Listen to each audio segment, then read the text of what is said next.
Welcome to the sound of the start of the EFL weekend, and we turn for home in Cheltenham terms. Thursday afternoon, big one tomorrow, George Elek, the Gold Cup. Who wins? Is it the Gaelic Warrior? Maybe. I don't really know. I haven't really made up my mind as to yet. Django Bay is well thought of by many, having just fallen short in the King George at Kempton. But maybe it'll be Harry Redknapp's horse, the jukebox man. Wow. Ben Pauling, his trainer, just won the last race as we record at Cheltenham. Some conspiracy theorists, i.e. me, thinking that maybe Harry Redknapp is waiting until after he's won the Gold Cup so he can go and take over at Spurs and try and prevent them from being a feature on this show next season. Well, on this show, the NTT20 betting show, we're more Jun Ho Bay than Django Bay. The Stoke City midfielder who actually scored in midweek against Ipswich. We're sponsored by Sky Bet. We're making betting picks ahead of a full slate of EFL action this weekend, wind and weather permitting, and betting comes with risks. So please be aware of them. Head to gambleaware.org to brush up on the risks that come with gambling. This show very strictly for over 18s only. Last week, well, the good news is George Accuswerve.com's going well. That's 3 in a row.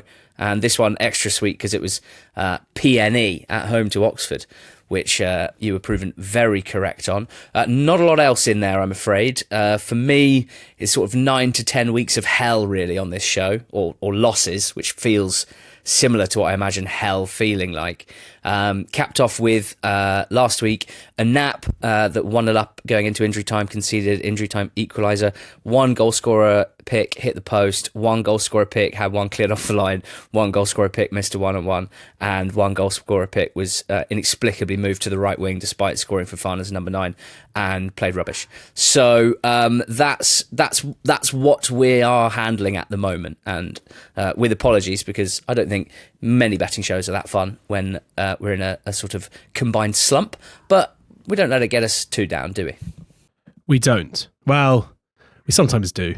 But we keep going. And, you know, I think the premise of this show, we don't sit here booming the winners and promising profits. It's here to hopefully talk about what we think is going to happen over the weekend. And we get some bits right and we get some bits wrong. Hopefully this weekend we'll get some stuff right. I'd love to know your best bet of the weekend. So I think this may be a first. And we've been doing this show for a long time.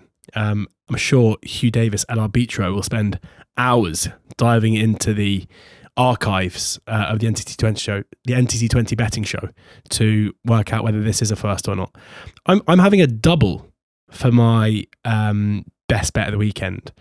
And this isn't me getting desperate. This isn't me scratching around trying to find a way to win. This is just a case where, you know, heavy odds on shots aren't for everyone. I'm happy enough to bet like a 8-13, 4-6 shot if I think it's value. But they're not particularly sexy. This weekend in the Championship, firstly, I think there are, in a kind of a similar way to the beginning of the season, there feels to me a few teams in the Championship whose their performances over the last few weeks suggest a huge shift in terms of their playing level.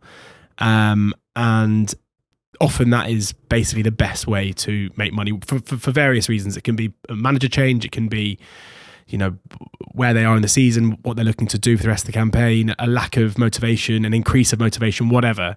But often the market can be slow to catch up with that because, you know, prices are based on, you know, models that will take into account recent closing prices and other things that may not account for a huge shift in quality or in performance level. And there's a couple of those. I'm having a double. I'm having a double as my nap. And it's very nicely a 7-4 double with Sky Bet. The first leg is Millwall to beat Blackburn. Now, this was going to be my nap on its own. It was this morning, first thing 5-6. It's now 7-10. So it's in from 1.83 to 1.7 in decimal terms. And that doesn't surprise me at all. Now, there's a couple of parts to this. Firstly, we look at Millwall, and I'm very aware that there is a clip of me on this show talking about Millwall, saying some things that didn't come true, saying some things that in hindsight look ridiculous, talking about how they were in a false position, talking about how they were going to fall away, talking about how Watford were a team to side with and promotion challenges. Now, obviously, everything that's happened since then shows that I basically looked at a square and called it a triangle. Like it was wrong. I got it wrong. I called it wrong. Whatever else. But I do think there is an element where the reasons why I thought that had some basis within them. But there has been a huge shift. And what I would say is that Millwall, in my mind, have improved as the season's gone on. I don't think it's been a straight line in terms of the performance level. I think that Millwall have gone from strength to strength. It feels like they're a team who've started to believe in their own ability, have started to believe in that they are capable of finishing in the top two. And the ability to deal with setbacks has been a huge plus point for me. Like if you look at the teams that have fallen away, you look at someone like Hull, for example, who have come back, but it's taken them a few games. When Millwall lost to Pompey, they followed it up and they kind of ignored it straight away and went back to back with wins afterwards. I think this is a Millwall side who are playing very well right now. And given Middlesbrough's defeat against Charlton in midweek, this is a game where they can really insert themselves into the possible position of finishing the top two and winning promotion to the Premier League without having to be in the playoffs. I have nothing bad to say about them. They're a team that I think at the moment want to side with. The crux of this though is Blackburn, who for much of this season were kind of the data outliers when it came to the team struggling in the Championship. Under Ishmael, the performances were okay, the underlying numbers were okay, the results were pretty bad. It kind of felt like they were always going to improve. I saw them with my own eyes last night on Wednesday night, and it was not pretty. Like I've been to see a lot of, not as many as I'd like, but I've been to see a lot of Oxford games since we've been back in the Championship, and there is no question in my mind that was the worst team I've seen since we've come up. They were Oxford only won the game 1-0. In the last 10 minutes, it was pretty nervy, but for the first 35 minutes of the game, and then the kind of middle 25 minutes of the second half was as dominant a game as you're going to see between two teams. And that isn't Oxford bias because we aren't a great team either. Like we're playing well at the moment, but that is got to be a huge concern for Rovers fans. Cantwell started on the bench, which was, when I saw that, I was delighted. I know they hasn't been playing well, but I think when you're an opposition team and Cantwell isn't playing, that's got to be a good thing. Afolayan came off the bench and looked pretty lively, but they lacked any kind of control in possession. They had a lot of the ball and did nothing with it. They created, even in their good spells, next to nothing. And it's basically the only game I can remember Oxford playing since like Norwich when we first came up, where every time we went forward from set pieces and from open play, it felt like we were going to create something.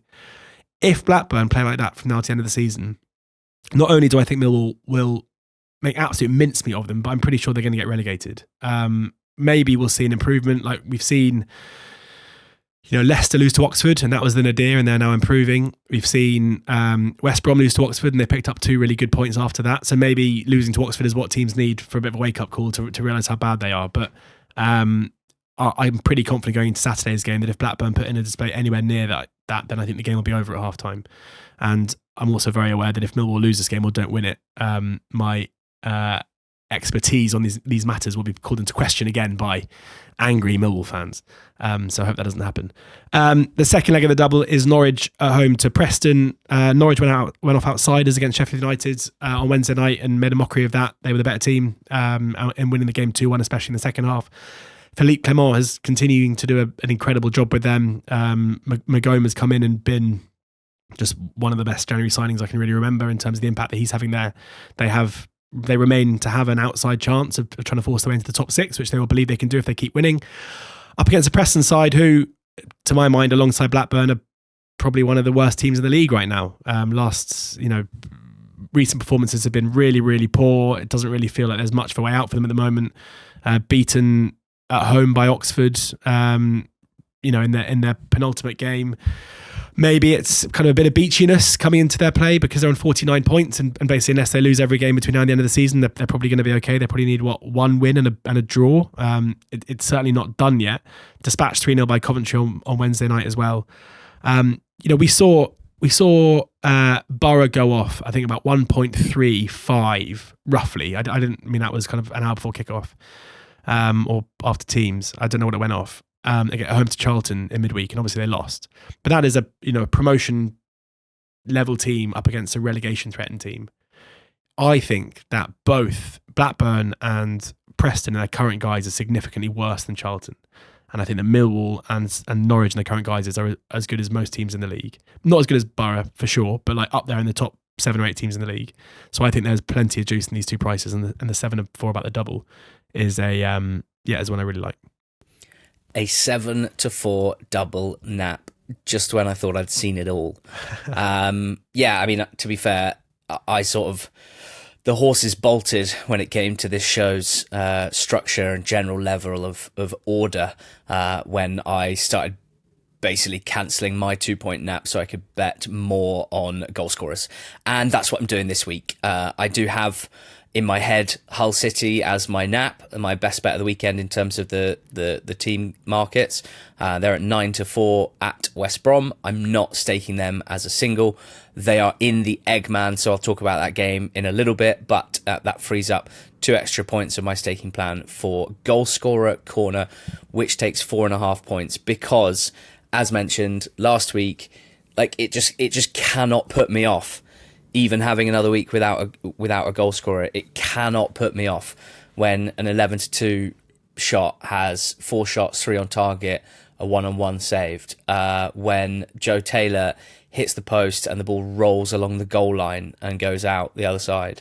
When Marcus Brown beats the goalkeeper and it's headed off the line for Wimbledon, I just can't be dismayed by that. One of the 3 is on the list, is on the docket this weekend. It's Joe Taylor to score for Wigan at home to Bradford at 3-1, and I'm putting 1.5 points on this. So to all intents and purposes, this is basically my nap, my best bet of the weekend.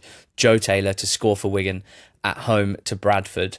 I'm doubling, tripling down, if you like, because there's just absolutely nothing to suggest to me that the way that he's playing and the level of goal threat that he's offering at the moment, it's not being reflected in these prices, which, you know, most strikers in League One are going to be priced up shorter than this in general. I mean, anyone who's watched any Wigan games or any highlights over the last 2 months knows this already, but like, he seems to have about 85% of their chances.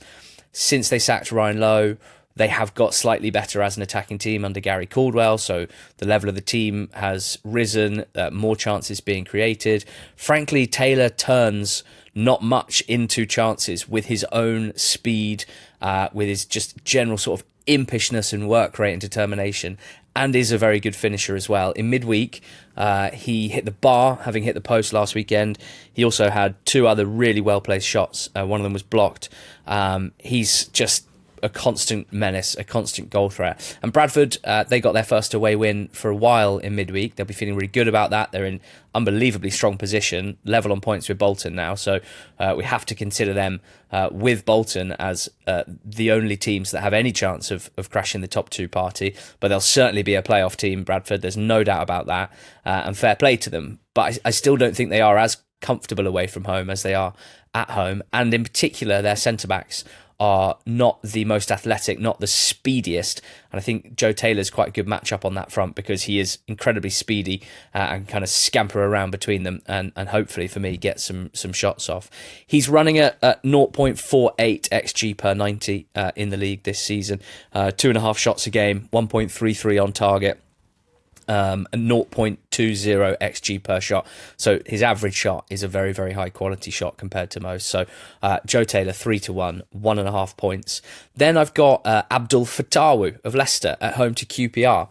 QPR, I mean, if you don't mind me betraying your confidence, you messaged me earlier suggesting that the 80-1 or 100-1 around QPR is at least worth a look, given that they've basically seemed to have stopped playing football for the last 5 weeks. This is my next best. Right, okay. So yes. Well, in that case, I'm with you. I was sort of cautiously impressed with Rowett's first few games. There was lots of not good stuff, but there was at least a few bits of encouragement. And then they went and beat Bristol City 2-0 in midweek in a very professional manner. Goal from a set piece, goal from Abdul Fatawu, the sort of blueprint for what you'd hoped that they would be like under Gary Rowett. And that was at home to a Bristol City side who, with Preston, who you've mentioned, with QPR, who you're about to mention, there is a group of teams who picked up enough points earlier on in the season that they can pretty much do sweet F all now and seem to be leaning into that. Bristol City spiralling, QPR spiralling. I think Leicester, a good thing to win again.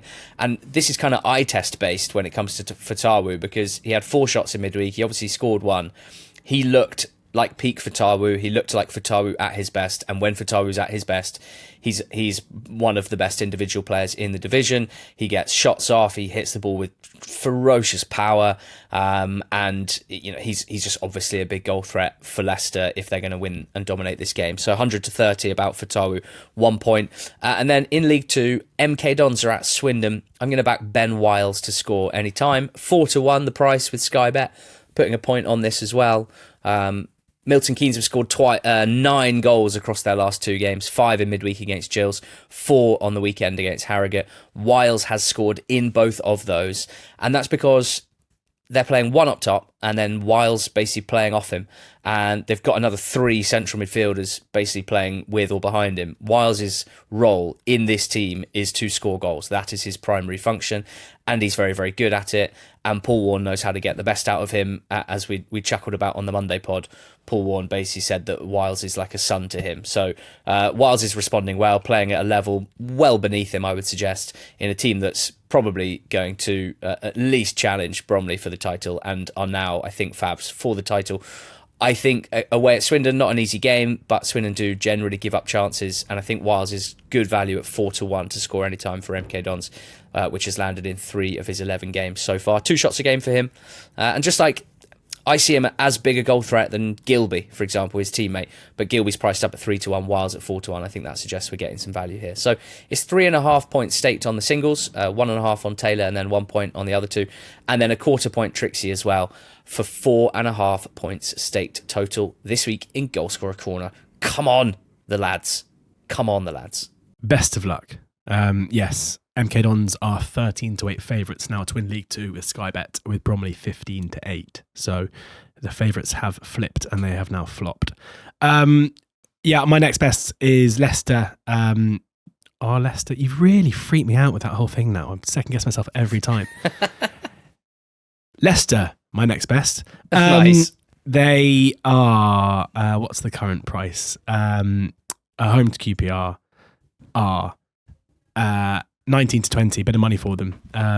And yeah, I mean, this is, I still am not overly convinced that long term this is the right appointment. I think Gary Rowett will keep Leicester up. I think the blueprint, as you said, for the win over Bristol City is what they need. I think they're going to be more proficient from set pieces. We're already seeing that. They're going to be solid defensively, which is fine. But this is mainly about QPR, who, if I were to list the worst 4 teams in the league right now, it would be, and this is only going to upset people, but there we go.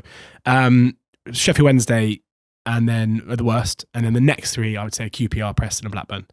And QPR in a weird position where they probably thought a couple of weeks ago, we've got enough points on the board. We only need like another win, and we're going to be fine.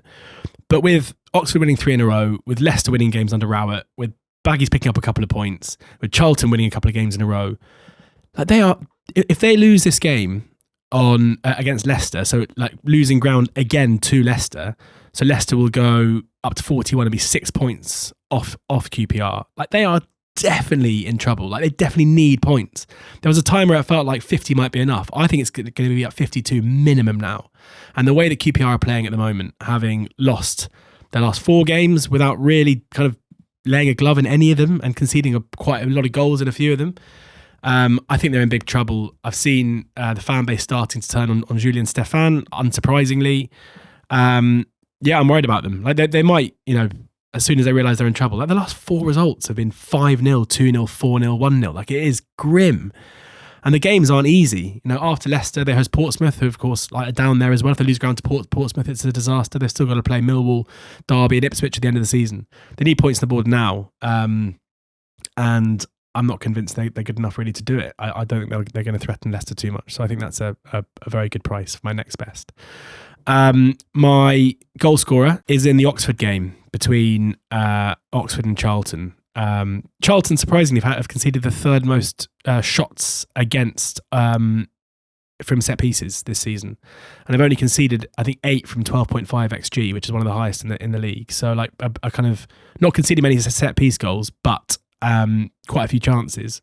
Oxford proficient again from set pieces, long throws, corners, and one man has scored 2 goals in his last 4 games, and his name is Kieran Brown. And we were heading to the pub together on Friday night, to watch the Oxford Preston game, and I saw that Kieran Brown was 20 odd to 1 with Sky Bet, and I put it on our Telegram group, the NT20 betting squad, and I think a fair few people had quite a good time, and I was annoyed that I hadn't seen it before the betting show.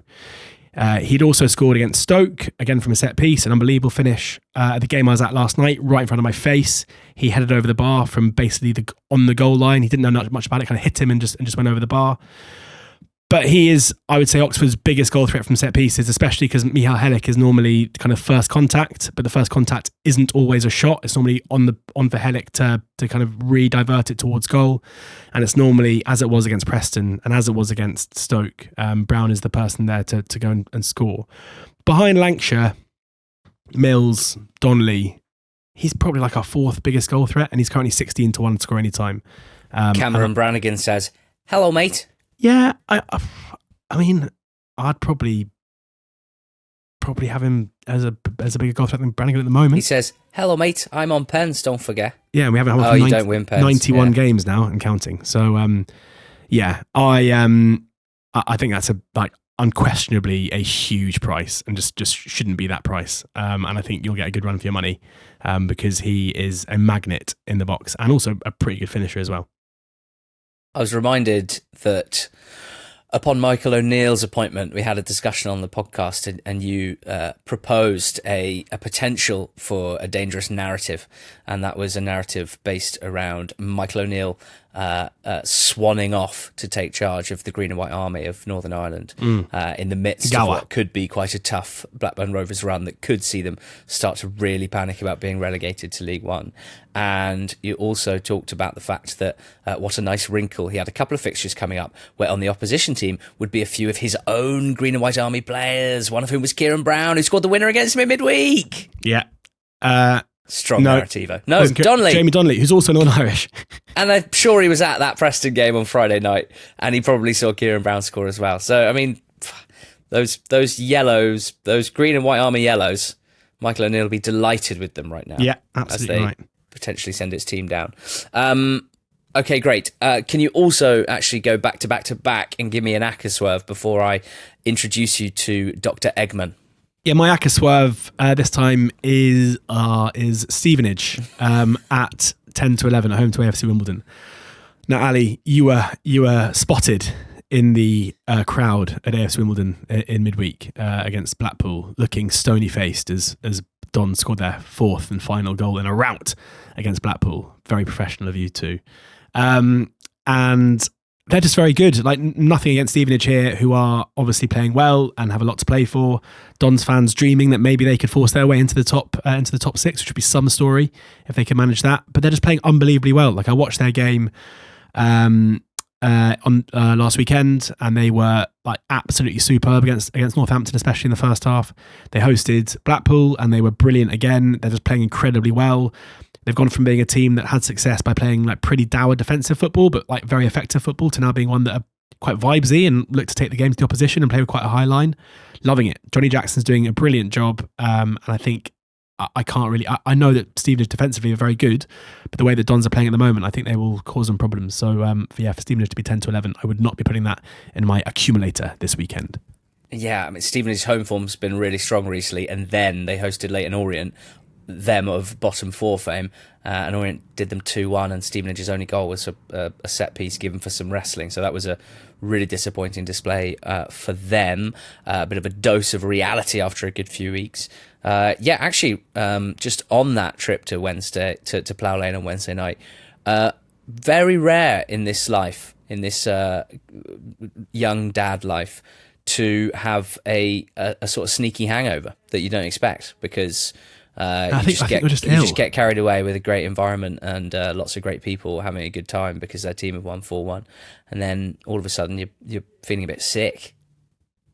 But hopefully it's not coming across, because as you say, incredibly professional and always have been. It's nice that the YouTube viewers can appreciate your bed. What do they call it? Headboard. Yeah. Well, because I'm ill, so I couldn't come in. I couldn't come in to do the pod today. Hungover and ill. What a combo. Correct. They are two separate. I They know, are mate. both I know. combining I've been to there. create something I've been there. absolutely horrendous. But Yeah, I've been there. I'd like to be clear. I've not bailed on the pod on the studio on account of a hangover.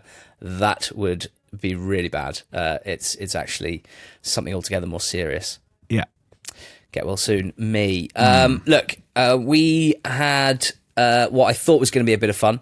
The 2 o'clock, what was that? Some sort of novice-y, chasey, The Jack hurdly type? Richards novice handicap chase. No one really knows who Jack Richards is, so the sponsorship isn't really working too well. The Jake Richards, Luton central midfielder, handicap chase hurdle. There was a horse in it called Dr. Eggman. Can you believe?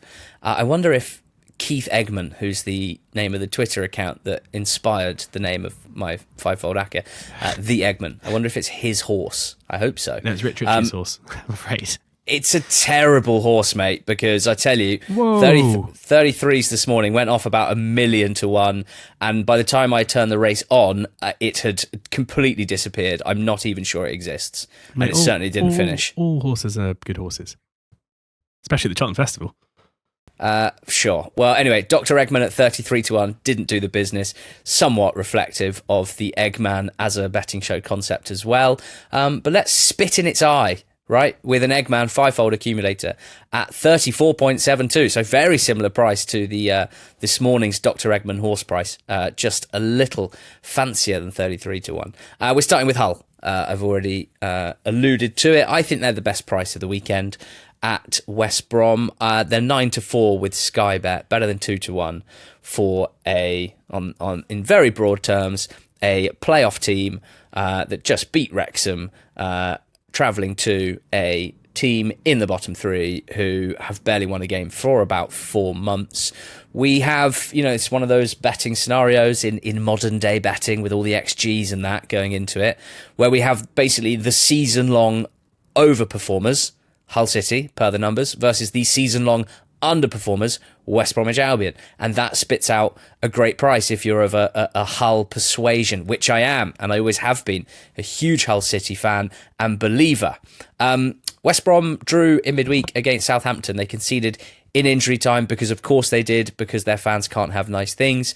They had a nice-ish thing for about 90 minutes in that their team played okay for the first time in a long time. But I think the concession of the goal probably underlines that there's still a lot of tension there. The muscle memory of winning is certainly not there. And although I was excited to see Daryl DK jumping 2 metres in the air to help set up the first goal, which is quite remarkable physiologically for a man that's torn 2 Achilles back to back. So he's back, but I just still very pro Hull here. They were, I would like everyone to ignore anything that has been said about Hull City before last Saturday. Let's focus on Hull City from Saturday morning onwards. They played Millwall. They were the better side. They were excellent in that game. They lost 3-1. It happens. They've been on the right side of that many times. We know that. But what was very clear is they played well. Then they played Wrexham, 5th v 6th, at Wrexham, and they were brilliant. And they beat Wrexham deservedly by 2 goals to 1. I'm more focused on those 2 games and those 2 performances specifically than anything that's come before. I think they are very encouraging. I think with McBurney and Gelhardt and one of Joseph and Kumas, they have found an incredible blend at the top of the pitch, which teams find really, really difficult to cope with. Even if they don't generate lots and lots of shots, I think those 3 are a massive handful. At the back, yes, they can be wobbly, as we know, but against still a fairly unconfident West Brom team, I can't believe that we're getting better than 2 to 1 here. 9 to 4 is the first leg of the Eggman. Millwall, as you discussed, are in there as well, at home to Blackburn Rovers. Bolton are in there too. They are away at Rotherham. I backed against Rotherham for one of the great nap losers of the season. They were at Exeter. I napped up Exeter. Rotherham beat them 4-0. Understandably, some quite good reaction to that clip that did the rounds. Since then, Rotherham fans, haven't heard much from you, actually. 5 defeats in 7. They failed to score in 5 of their last 7 games. They are repeatedly pretty bad and very much in the relegation zone. And I fancy Bolton, who are very, very good, to beat them on Saturday. Wickham at home to Luton is in there as well. 10 to 11 with Sky Bet. Luton away from home, horrendous. In fact, Luton in general at the moment, pretty bad and very much drifting away from the playoff race. Their away record in their last 10 away games, no wins, 3 draws, 7 defeats, with no real saving graces. Poor performances pretty much every time. They got a point in midweek at Doncaster. They were absolutely hammered, really, by Donny in that game. Fortunate to pick up a point. And that brings me on to the 5th leg. Doncaster Rovers, they're at home to Blackpool. I went mainly to Plough Lane last night to watch Blackpool, to basically try and ask the question, are Blackpool going to get relegated from League One? The answer is pretty definitively yes, if they play like that. And the problem is that Ian Evertt's had a couple of months now, and this group of players are meant to be playing a lot better based on their playing budget, based on the names on paper. And they are devoid of confidence, devoid of belief. They have no particular style. They have clearly no steel. They can continuously concede soft goals from set pieces, soft goals giving the ball away. Teams seem to run forward faster than they run back, and they are pretty lifeless at the top of the pitch. And I think Doncaster, who are not a team that struggle to create chances, are a team that struggle to win games, I think it's fair to say. But between the two right now, I think there's a bit of a gulf in class. So Donny, the last leg of the Eggman, they're at 4-5. So the Eggman 34.72 with Sky Bet. We've got Hull City and Millwall in the Championship, Bolton, Wickham, Donny in League One. Come on, Dr. Eggman. Let's finish off with the joint bet. You need to put forward a couple of BTTS picks. 3 to be exact, if we're doing our usual shtick. Yes, please. Yeah, having kind of spent most of the show in the Championship, I'm now going to delve deeper. Barrow Accrington, this is a nice combination of like a team that need a win, sacking Dino Mamria midweek, Sam Foley in the dugout. Not going to know what's going to be, his stance on things, but generally Barrow game's been pretty goalsy recently. Accrington game's been goalsy all season. They are a team who can play with blissful freedom. And this is like a huge game for one team, a game for another team where it's like, we want to win, but it's not going to be the end of the world. And normally I think that spells goals. Shrewsbury have been a good team to follow for goals since the change of manager. Much better going forward, really proficient from set pieces, a 3-2 win last weekend up against a Cheltenham team that seemed to just draw every game 2-2, which is definitely both teams to score. So if that happens again, then that's BTTS. That's 10-11, which again, Shrewsbury at the moment, these BTTS seem to be a huge price. Then Wickham Luton just defensively really poor. I think Wickham should certainly create loads of chances against them, but still kind of managing to find the back of the net in most games. Again, 4-5 about a game where both teams again really need a win. Seems good to me. So Wickham Luton, Shrewsbury Cheltenham, and Barrow Accrington. Yeah, I've got Birmingham Sheffield United in the Championship. Birmingham pretty good defensively at home, but I think Sheffield United have enough about them going forward to create and score.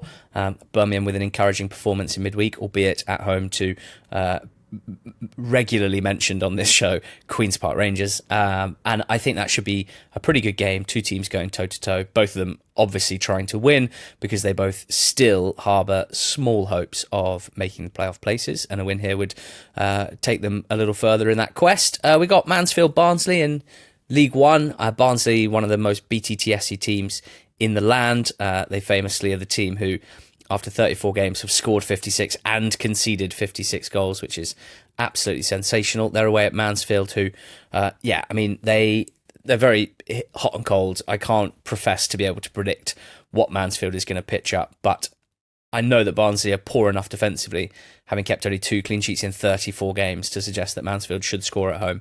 And with the likes of McGoldrick and Cleary, I always back Barnsley to score as well.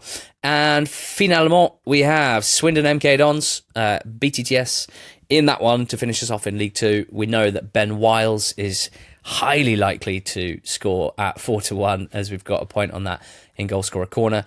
Swindon at home, pretty dependable, as mentioned, I think, or as mentioned, not on this show, but previously.